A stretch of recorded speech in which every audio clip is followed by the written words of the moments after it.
He's the horror hunter from down under.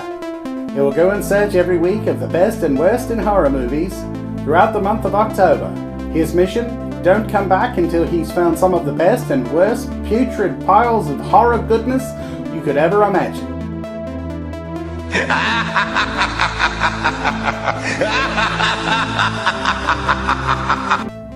Welcome back, boys and girls. I'm your host, the Horror Hunter.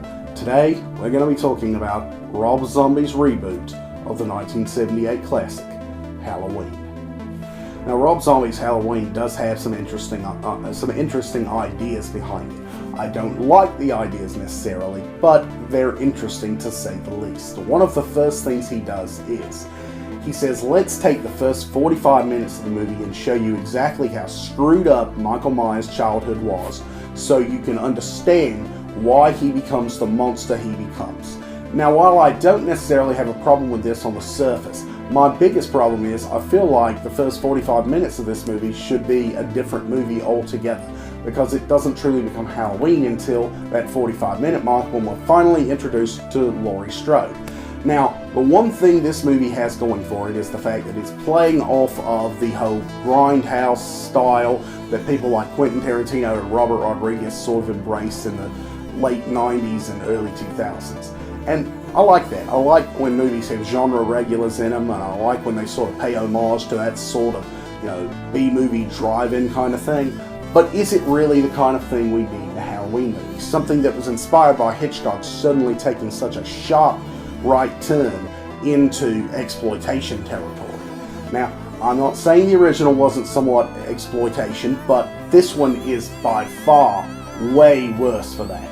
And on top of that, the brutality of Michael Myers in this movie is so over the top that most fans don't even see him as the same character, or at least I don't. I can't speak for everyone, but I know that I've spoken to at least a few fans that haven't, and I know I don't. So, all of that said, we are given a new version of Dr. Sam Loomis, this time played by Malcolm McDowell.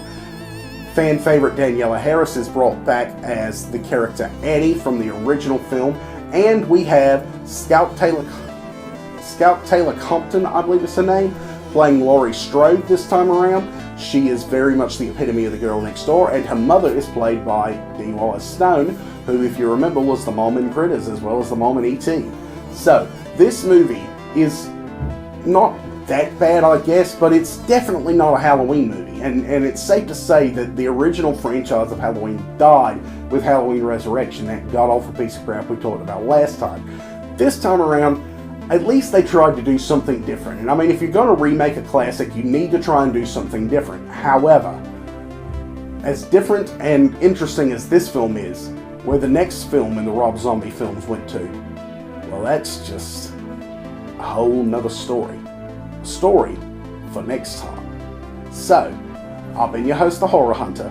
Next time around, we're going to be talking Rob Zombie's Halloween 2, or H2, and I'll see you guys later.